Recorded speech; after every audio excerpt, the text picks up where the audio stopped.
The white envelope trembled in Frank Sullivan's wrinkled hands as he stared at 1847 Oak Street in Burlington, Vermont. After 30 years as a mailman, that October day in 1992 would be his last. One last route, one last delivery, and then he could finally hang up his navy blue post office bag and devote himself to his beloved puzzles. Number 1847, no wait. Frank adjusted his gold-framed glasses, frowning at the address on the envelope. The late afternoon sun cast long shadows on the Victorian houses in the street, making it difficult to read. 1487, Oak Street, he muttered to himself, realizing his mistake. It was an important envelope from Burlington Laboratories containing medical test results for the Richardson family. Frank hesitated. He was only 3 blocks from the correct address, but his back ached and his joints protested after decades of daily walking. A small voice in his mind whispered that no one would notice if he left the letter right there. After all, it was his last day. With a heavy sigh, he slid the envelope through the letter slot at number 1847, where the Morrison family lived. That same evening, Margaret Morrison, a middle-aged piano teacher, found the envelope addressed to the Richardsons in her mailbox. Her first instinct was to return it immediately, but something stopped her. The name on the envelope, Sophia Richardson, triggered a distant memory of a former piano student. Richard called her husband, who was watching the news in the living room. "Do you remember that Miss Richardson who used to take piano lessons here, Sophia?" Richard Morrison put down the newspaper. The doctor's daughter, of course. She had a natural talent for music. Why, Margaret showed him the envelope. A letter arrived for her by mistake from the medical laboratories. The Morrison couple decided that they would deliver the letter personally the next morning. However, a family emergency, their grandson, had an asthma attack, meant that the envelope was temporarily forgotten in a drawer of the cupboard. Days turned into weeks, weeks into months, and the envelope remained forgotten, keeping its contents in silence. Life took its course. Frank Sullivan retired and moved to Florida. The Morrisons continued their routines, and the Richardsons went on with their lives without ever knowing of the existence of that lost letter. 30 years later, in 2022, Diana Morrison, Margaret and Richard's granddaughter, was helping to clear out her grandparents' old house after her grandmother passed away. Among yellowed photographs and old sheet music, she found a sealed envelope yellowed by time. "Dad," Diana called out, holding the envelope carefully. "Look what I found." Michael Morrison, Margaret, and Richard's son examined the envelope curiously. "Burlington Laboratories for Sophia Richardson." "My God, that must be over 30 years old." Diana, who worked as a nurse at Burlington General Hospital, knew the name Richardson well. "Dr. James Richardson still works at the hospital. You must be related to him." "Should we deliver it?" asked Michael hesitantly. After all this time, Diana decided to investigate. The next day, during her shift at the hospital, she looked for Dr. James Richardson, now a respected 65-year-old oncologist. She found him in his office, reviewing medical records. "Dr. Richardson," Diana knocked softly on the open door. "Can I have a moment?" The doctor looked up, smiling gently.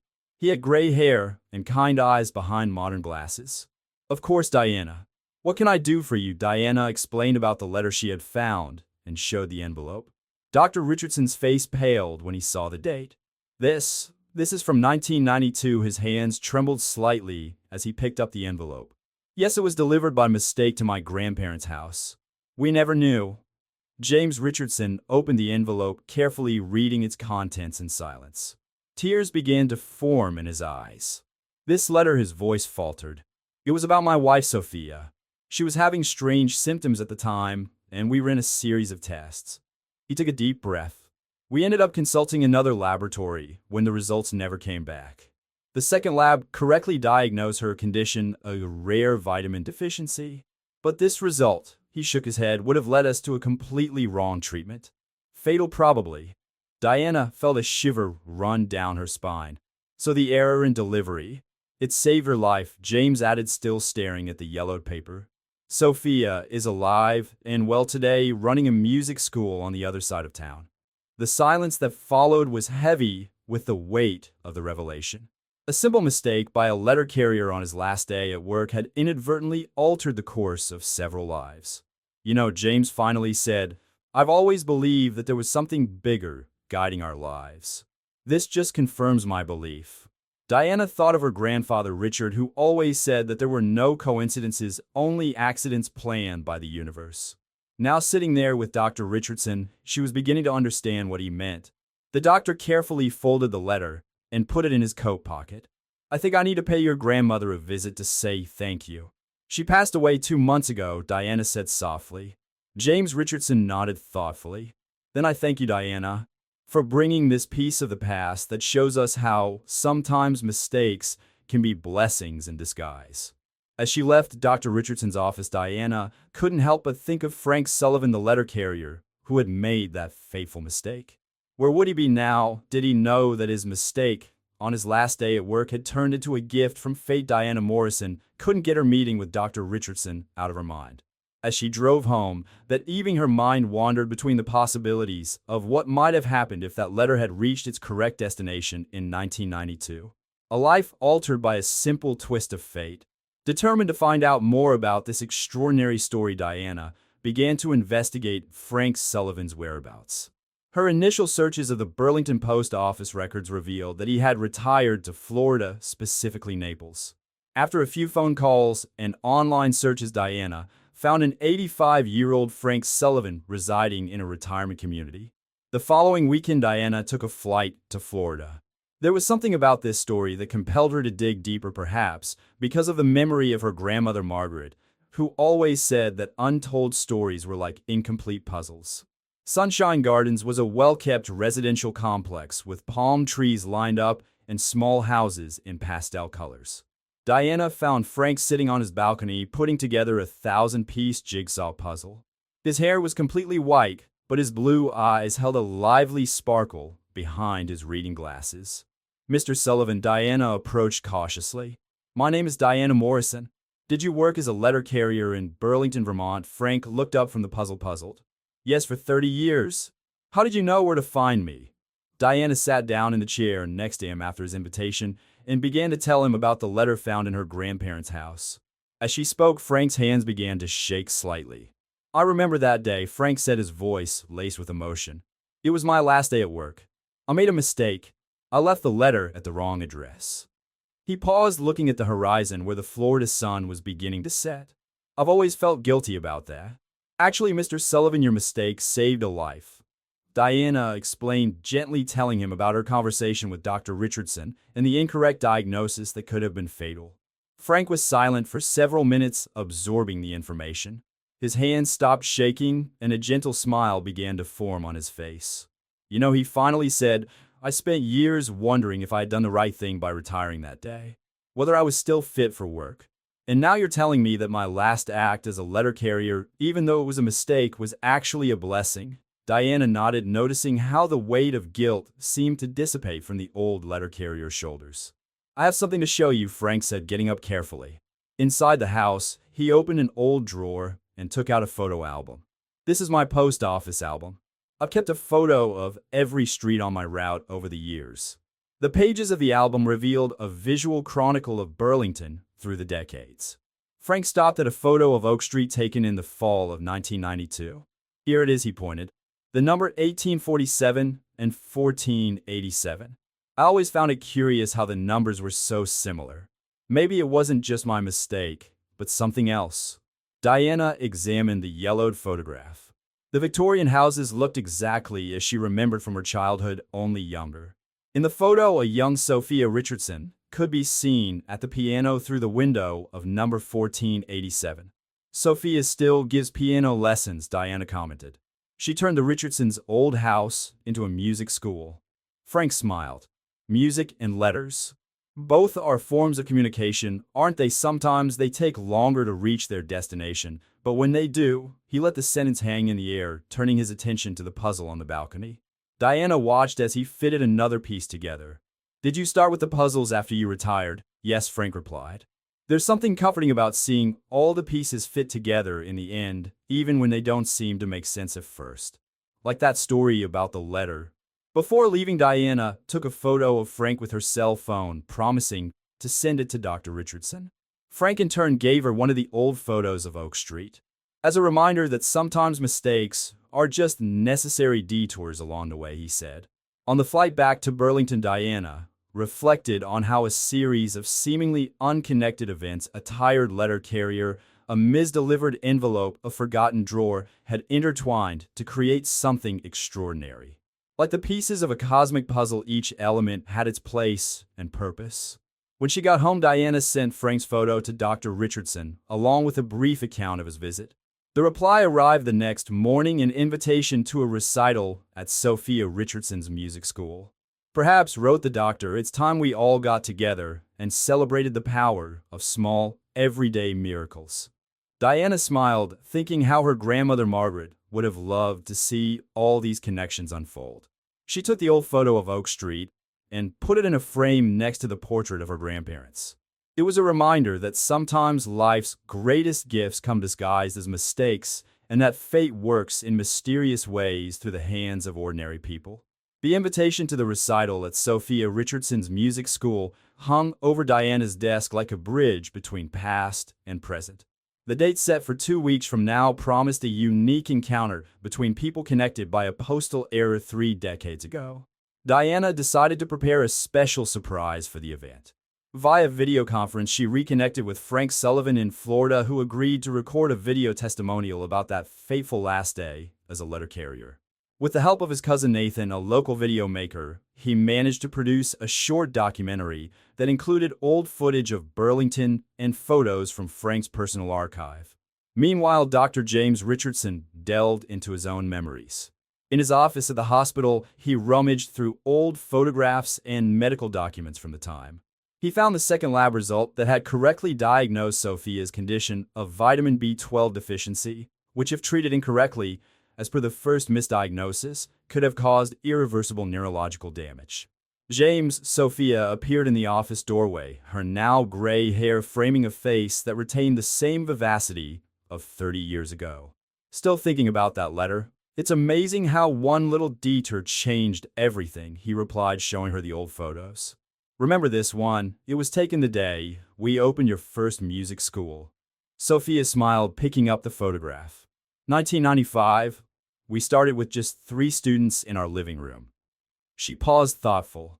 Now we have over 200 students and 12 teachers. All because I'm here to tell this story. The music school had become a landmark in Burlington. The old Victorian house on Oak Street, fully restored, echoed daily with piano, violin, and cello melodies. Sophia had turned the place into a musical sanctuary where young talent flourished under her experienced tutelage. The week before the recital, Diana visited the school for the first time. The interior of the mansion retained its original architecture, but had been adapted with acoustically treated classrooms. Photographs of former pupils decorated the walls, some of which were already yellowed by time. Sophia greeted her warmly in the entrance hall. James told me about your visit to Frank Sullivan. How is he? Fine, actually. And looking forward to seeing the video we've prepared being shown at the recital. Sophia led Diana through the school, showing the classrooms and sharing stories. They stopped in front of a particular photo that showed a young Sophia at the piano, visible through the window of the house, the same image Frank had in his album. You know, Sophia commented, I've always believed that music has the power to connect people across time and space. Just like that letter. The day of the recital arrived with a soft autumn breeze rustling the golden leaves of Oak Street. The school auditorium was packed with students' parents and special guests. Diana was in the front row next to Dr. Richardson. On the large screen mounted on the stage, Frank Sullivan smiled through the live video connection from Florida. Sophia took the stage, her presence emanating a serene dignity. Today is not just an ordinary recital, she began. It's a celebration of destiny, of the little miracles that shape our lives without our realizing it. The documentary prepared by Diana and Nathan was shown, telling the story of the lost letter through archive footage, old photographs, and Frank's moving testimony. Many eyes in the auditorium moistened when the elderly letter carrier spoke about how his mistake had turned into a blessing. After the documentary, a special musical performance followed. Sophia performed on the piano an original piece she had composed especially for the occasion, entitled Detours of Destiny. The notes flowed like a musical letter, telling a story of error, redemption, and gratitude. During the reception that followed, Diana observed the interactions between those present. She saw Dr. Richardson chatting animatedly with Frank through the tablet, sharing stories and laughter. She noticed how Sophia circulated among the guests, her lively and vibrant presence a testament to the destiny that almost didn't come true. "Do you know what's most extraordinary?" An elderly voice commented next to him. It was Marion Peterson, one of Sophia's first students. "It's not just the lives that were directly affected by that lost letter. It's all the lives that Sophia has touched through music over the last 30 years. Hundreds of students' whole families transformed by the art she shared." Diana nodded, realizing the magnitude of the impact of that simple postal error. Like a stone thrown into a pond, the ripples of its consequences continued to expand, touching lives in unexpected and profound ways. Frank Sullivan, watching it all through the computer screen at his home in Florida, smiled with tears in his eyes. His last day as a letter carrier, which for so long had been a source of regret, was now celebrated as a moment of divine intervention. The sound of Sophia's piano filled the room again, this time accompanied by a group of her most talented students.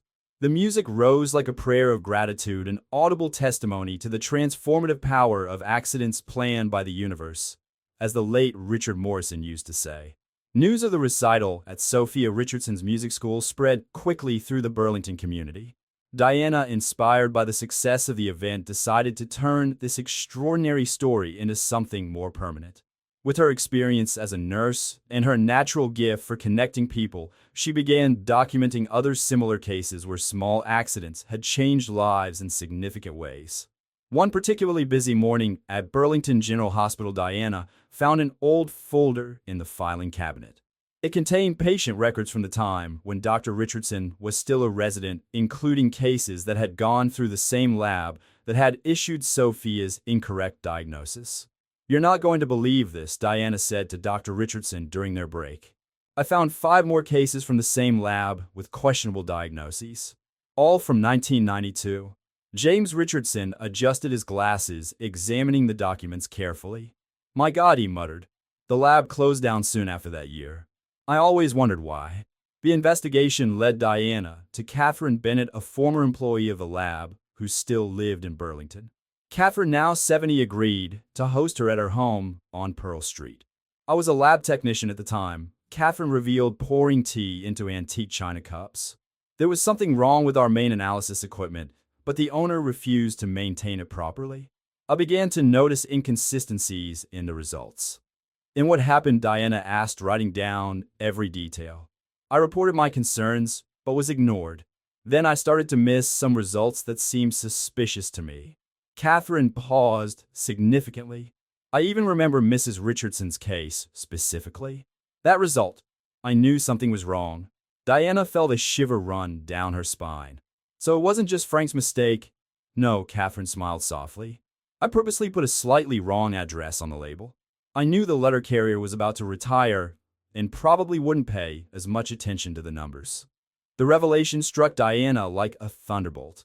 Frank Sullivan hadn't made a mistake. He had been an unwitting instrument in a larger plan masterminded by a lab technician concerned about patient safety. Diana shared the discovery with Sophia and James Richardson over dinner at the music school. The couple listened in silence, processing the new dimension to their story.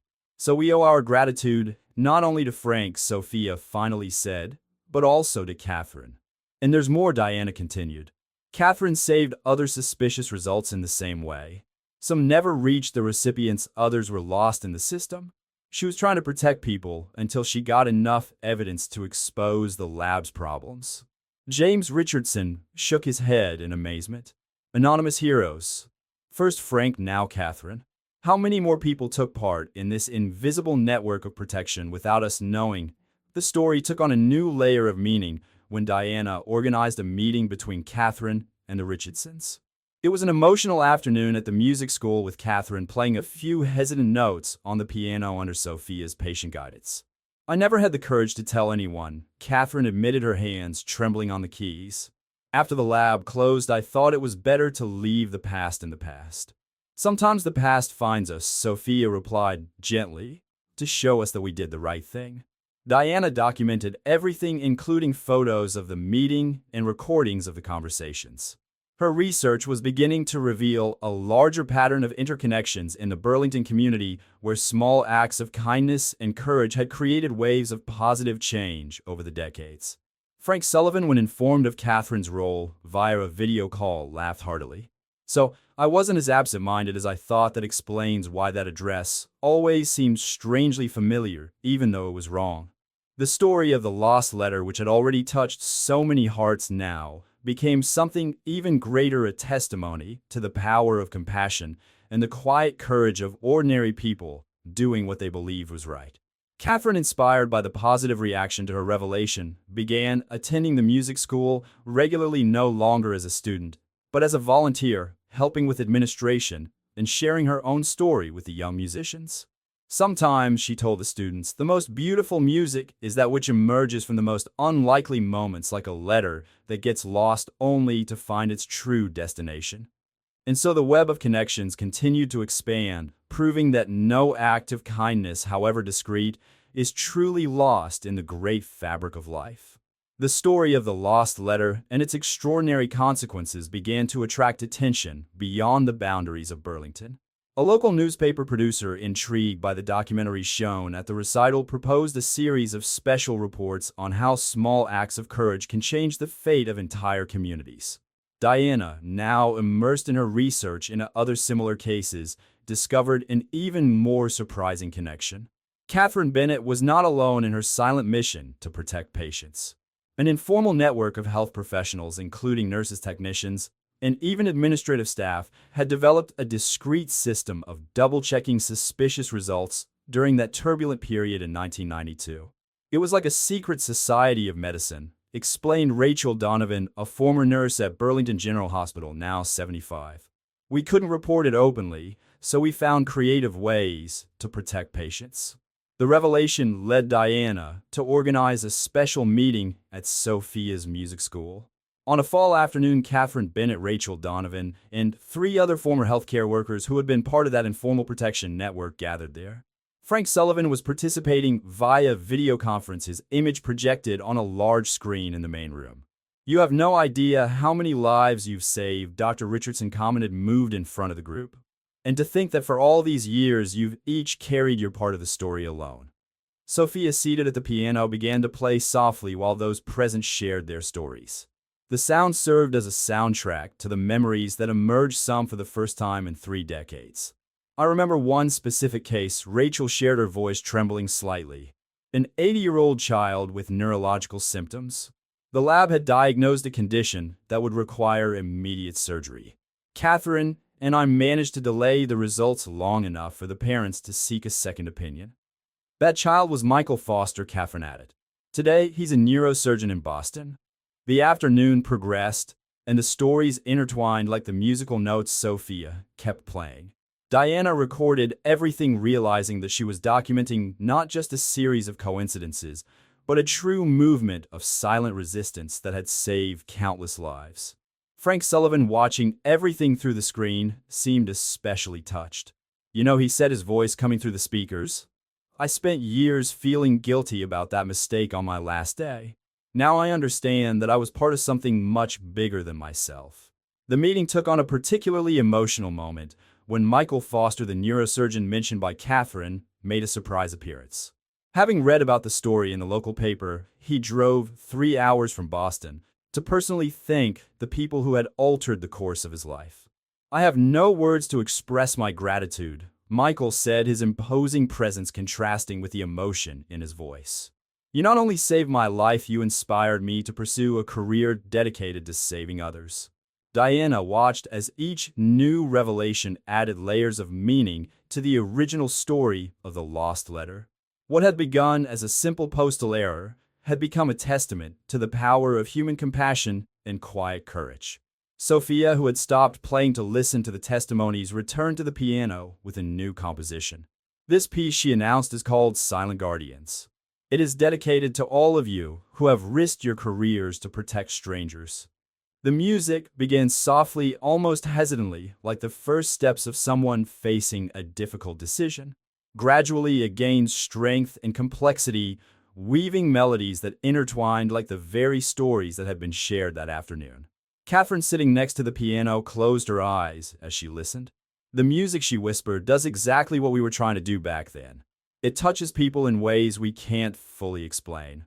In the late afternoon, as the shadows began to lengthen across the windows of the music school, Diana realized that she had captured something truly special.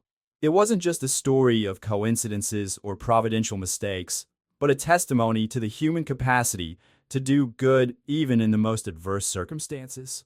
Do you know what else is extraordinary? Dr. Richardson commented as he helped arrange the chairs after the meeting. Each person here thought they were acting alone, carrying a little secret. In fact, they were all pieces of a much bigger puzzle. Frank, still connected through the screen, smiled when he heard the comment. Like those jigsaw puzzles I like to put together so much, he said. Sometimes you have to take a step back to see the whole picture. Diana knew that there were still more stories to be discovered, more connections to be revealed. But at that moment, watching the group of silent guardians gathered at the music school, she understood that she had witnessed something truly extraordinary, the unveiling of an invisible network of kindness that had changed the course of countless lives. The fall of 2023 arrived in Burlington with a peculiar mixture of nostalgia and renewal. Diana Morrison, sitting in her office at the General Hospital, was finalizing the manuscript that documented the extraordinary story of the lost letter and how it had unfolded. What had begun as a simple investigation into a postal error had turned into a project that revealed the intricate connections between ordinary people performing extraordinary acts. Do you have a moment? Dr. James Richardson appeared in the doorway, holding an old folder. I found something you need to see. Diana made room on her desk as James spread out a series of yellow documents. They were records from the old lab dating back to 1992, including a list of employees and internal procedures.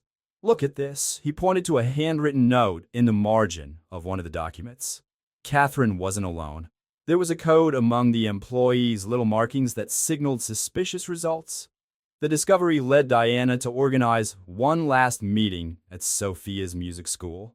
This time, in addition to the familiar participants in this story, new faces emerged from the past. Amanda Winters, a former receptionist at the lab, revealed how she subtly altered collection times to ensure that certain samples were processed by more reliable technicians. Robert Hayes, a former courier driver for the lab, shared how he would occasionally lose suspicious results or deliver them late on purpose to give patients time to seek second opinions. Frank Sullivan, participating via video conference from his home in Florida, listened to each revelation with growing admiration.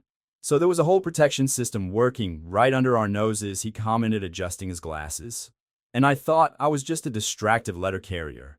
Sophia, who had remained silent for most of the revelations, stood up and walked over to her piano. Her fingers gently touched the keys, producing a contemplative melody. This music, she explained, represents all these connections we've discovered. Each note is like a person seemingly alone, but part of a larger harmony. Diana observed how Sophia's music perfectly captured the essence of her discovery, an invisible network of kindness woven through time by ordinary people who chose to make a difference, even if in secret. Catherine Bennett, now a regular presence at the music school, shared one last revelation. I kept a diary during that period. I recorded every case we managed to interfere with, every life we potentially saved. I never imagined that one day I would be able to share this with anyone. Catherine's diary became the final piece of the puzzle that Diana was putting together. Its pages revealed not only the cases saved, but also the inner struggles, fears, and hopes of ordinary people facing extraordinary moral dilemmas. Dr. Richardson, flipping through the diary with reverence, found an entry about his wife, Sophia. October 17, 1992, he read aloud. Today I saw Mrs. Richardson through the window of her house, giving piano lessons. The music she created was so full of life. I couldn't allow a wrong diagnosis to silence that melody. The emotion in the room was palpable. Frank Sullivan, through the screen, discreetly wiped his eyes. You know, he said, I spent years feeling guilty about that mistake. Now I understand that I was just one note in a much larger symphony. Diana realized that her documentation of this story wasn't just about a postal error or anonymous heroes. It was a testimony to the human capacity to do good even when no one is watching. "What happens now?" asked Amanda Winters, breaking a moment of contemplative silence. "Now," replied Diana, "we make sure that these stories are not forgotten." She revealed that she had secured a partnership with the University of Vermont to create a digital archive of these memories, preserving not only the facts but the lessons of courage and compassion they carried. Sophia, still at the piano, began to play a new composition. "This one is called Echoes of 1992, she announced. "Because some actions continue to reverberate through time, touching lives we can't even imagine." The music grew in complexity and beauty, filling the room with its hopeful notes. Diana observed how each person present seemed absorbed in the melody, each reliving their part in this extraordinary web of connections. Frank Sullivan, on his canvas in Florida, smiled serenely. "You know what I've learned from all this," he reflected, "that sometimes our biggest mistakes are just the universe correcting something bigger." As the sun set over Burlington, casting golden shadows through the windows of the music school, Diana realized that she had captured something truly precious, not just a story of coincidences and providential mistakes, but a testament to the transformative power of small acts of courage and compassion. "Life," Sophia concluded, her hands still dancing over the piano keys, "is like a great composition. Every note, every pause, every apparent mistake has its purpose. The secret is to trust the music even when you can't see the full score." And so the story of the lost letter found its ending not as a period, but as a sustained note continuing to resonate through time, reminding everyone that sometimes the greatest miracles are born from the smallest mistakes.